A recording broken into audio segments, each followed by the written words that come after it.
OpenAI has just launched its first AI agent, and this is a groundbreaking product that truly sets a new standard. It hints at a bright future where AI agents handle various tasks seamlessly in the background while we focus on meaningful work. This innovation is set to redefine the landscape, but there are many aspects people might overlook. Let's dive into the first demo, and I'll explain more about this AI agent later. It lives at operator.chatgpt.com. It'll be accessible as soon as the live stream is over. And as you can see, the interface is very similar to ChatGPT. You can type in a prompt, and an operator will try to execute the task to the best of its capability. You'll also see we have a list of pre-filled prompts here. These are not really meant to be recommendations. These are meant to be things that, to give you an idea of what operator can do. We have also collaborated with various brands like OpenTable, AllRecipes, StubHub, Uber, Thumbtack, DoorDash, eBay, Target, to make sure operator really works well on these websites, but also we think users will find operator very valuable in interacting with these platforms. So with that, let's jump in with a demo.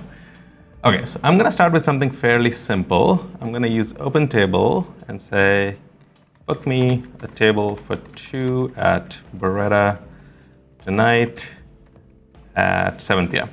Okay. And so you specifically chose OpenTable here. Yeah, in this case, I'm asking operator to use OpenTable to book a table for 2 at Beretta. Beretta is a restaurant in San Francisco. It's great. You should try it out.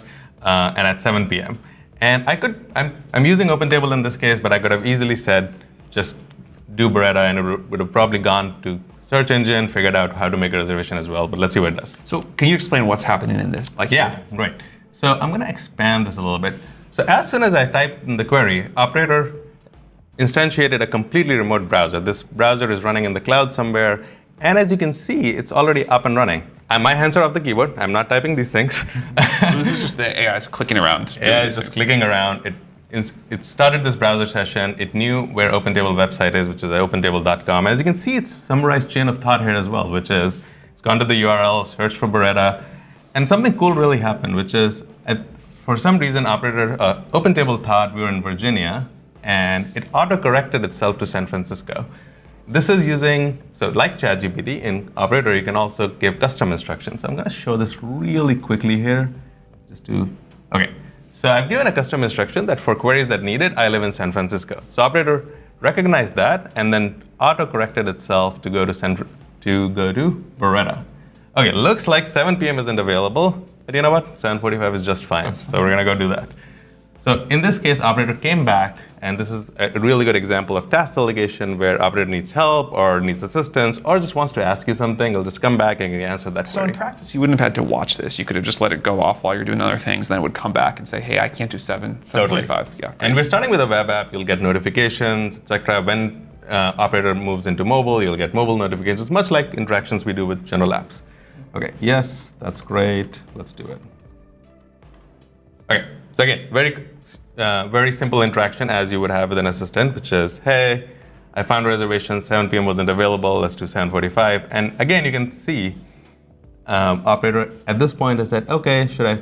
Again, this is a really good example of the confirmations work we're going to talk about a little bit later, but before doing an action, which is sort of irreversible in this case, you can cancel the reservation, obviously, but again, taking a critical action, operator is asking us before actually doing it. And in this case, I'm going to say, let's do it. We had the opportunity to witness the first use case of the OpenAI operator agent. What's fascinating about this agent is its fully autonomous nature. You can assign it a task and there is no need to constantly monitor it in a web browser. This is a game-changing feature because in the future, the most valuable agents will be the ones we can simply instruct to complete tasks while we focus on something else, offering a significant efficiency advantage. One standout feature of this agent is that at certain checkpoints, it pauses to request additional permissions. This is a reassuring safety measure. However, it's likely that as these models evolve, they will be capable of reasoning independently and adapting their level of autonomy based on the preferences you have set. At this point, and I'm going to just click this button called Take Control. So this remote, as we were talking about, like operator fires up this remote browser to do it. We almost think of it as a surface area where operator can work and then I can work. For example, in this case, I took over control from operator, which is also key to sort of how we think about user and user controls. Like at any point in time, a user should be able to take control and give operator instructions or tell a little bit more, guide a little bit more, etc. It's like passing the laptop back and forth, just like you did with Ray. Totally, exactly right. Just like, in this case, I'm gonna make those two, and then I'm just gonna tell operator. This is again like very much like if you and I were working, I'd be like, hey, I did this, can you fix this? And I'm gonna tell operator, I added another egg, good to place order now. Can operators see what you're doing during takeover mode? Great point. So when you take over, it's very much just like a session with your local browser. It's completely private, operator cannot see. And this is part of the reasons why I have to tell operator, or you don't really have to, it can look at the last screenshot and try to guess it, but it's really good. It's sort of like if you and I were working together, I went off and did something and I come back like, Ray, I completely messed it up, can you fix this? Gonna have to tell you that. So in this case, I'm gonna tell operator, hey, go ahead. And now I'm passing back the control to operator. It's a completely private session when you take over control. This is you'll notice that I'm logged into Instacart here. I did it before the demo, or it has been logged in for a while now. And it's again, very much like your local browser. When you log into Instacart, until the cookies are cleared, you stay logged in, and we have really good controls. You can go in settings and control and remove at any point in time. Now let's explore what happens if you need to stop the operator agent mid-task and intervene. We'll also discuss why this capability is crucial and how you should go about it. Let's delve into how the operator agent truly works. What many people don't realize is that this agent operates much like a human. It visually examines the screen, analyzes the pixels, and reasons about its next action, deciding where to click and what to do next based on the ultimate goal and the steps it has already taken. Operator, let me talk a little about the research behind it. So Operator is based on a new model we've trained at OpenAI, which we're calling the Computer Using Agent, or CUA for short.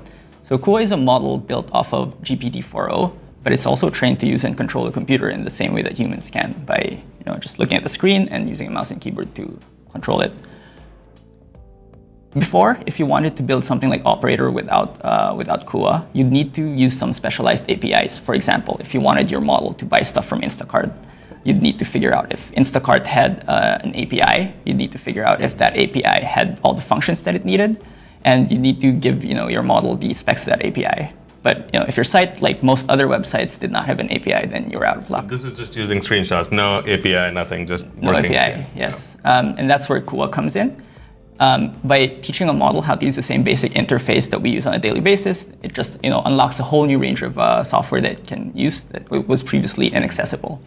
And so this is keyboard and mouse, right? It's kind of using keyboard and mouse just exactly. like human would. Yes. And that's really what the CUA research project is about. It's about removing one more bottleneck in our path towards AGI.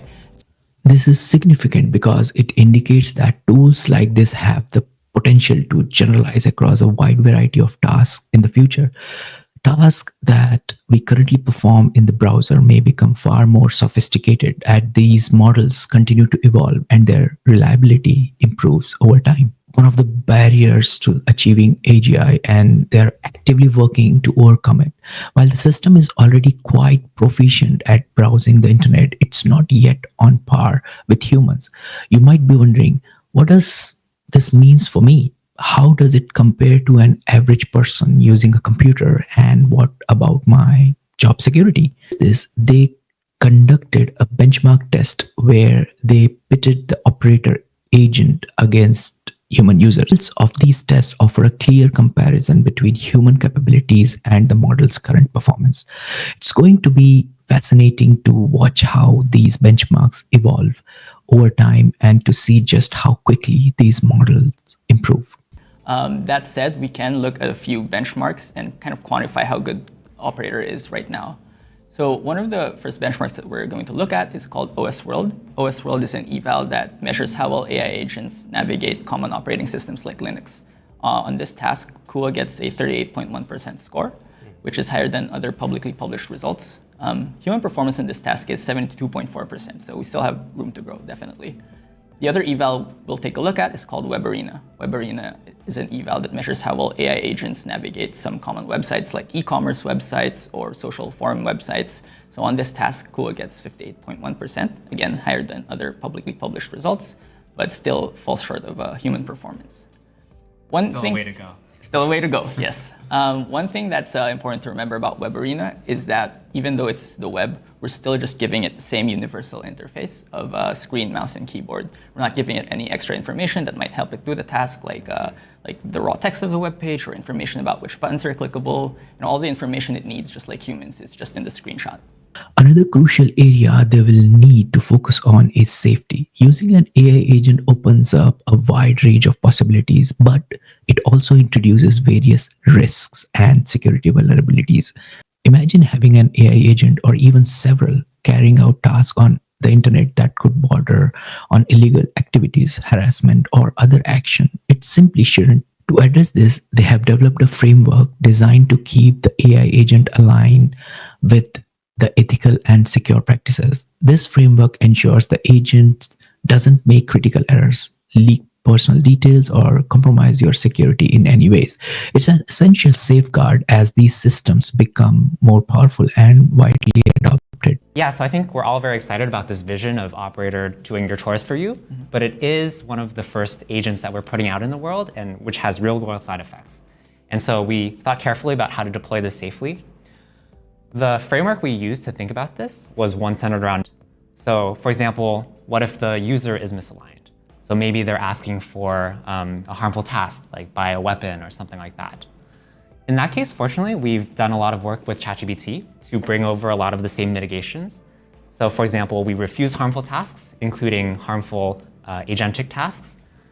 We have moderation models, we have post hoc detection, we have blocked websites. And I'm kind of rattling off these mitigations, but that's really how we think about it. It's this stack of mitigations that each incrementally reduce the risk to the point where we feel comfortable deploying. So all the confirmations that we're saying, hey, do you want to reserve the restaurant? Yeah, Should you exactly. buy the tickets? Those are all examples of the same. Exactly. Yeah. And I'm about to talk about the confirmations. So another area of misalignment is if the agent is misaligned. So if the model makes a mistake, maybe purchases the wrong item or books the wrong hotel room. For this, our main mitigation is confirmations. So the operator will come back if it's about to do something stateful and ask you so you can double check what its details in case it made some error.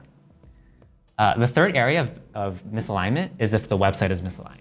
So maybe the website is fraudulent, or it's a fake website, or maybe it's literally like, operator, please wire me $100. We obviously don't want to follow those instructions.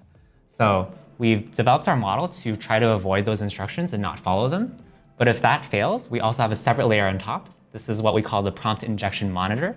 Think of it as like antivirus that kind of observes and watches your trajectory and sees if there's anything suspicious. If it does, then it pauses it.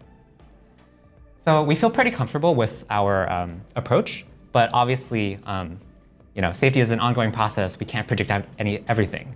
So we hope to learn a lot from this deployment and iterate on our mitigations as we go. That's undeniably critical. No one would want their AI agent using their credit card to send money to random scammers online. Imagine waking up to find your AI agent has transferred funds to a complete stranger. That would be incredibly frustrating for me. Now you might be thinking, all right, the AI agent is here. It works and it's got a virtual browser capable of performing a range of useful tasks. But what about the future of AI agents? Where is this headed? Well, Sam Altman touched on this in the live stream, explaining that there is much more to come from AI agent. This current iteration is essentially their beta, a foundational entry point for people to grasp the potential of AI agents and start building workflows that make sense. However, it's highly likely that future iterations will bring more advanced and domain-specific agents. For instance, there could be agents specialized in coding or other specific tasks, something OpenAI has hinted recently. So it seems we are just scratching the surface of what's possible with AI agents. The future is bound to bring even more comprehensive tools, making this an incredibly exciting time to be involved in AI. This is really the beginning of this product. This is the beginning of our step into agents, level 3 on our tiers, and we can't wait to see how people are going to use this and to kind of work with us to figure out where exactly it should go. So again, congrats. Hope you enjoy it. Thank you very much. And there you have it. an exciting glimpse into the potential of AI agents and what the future holds.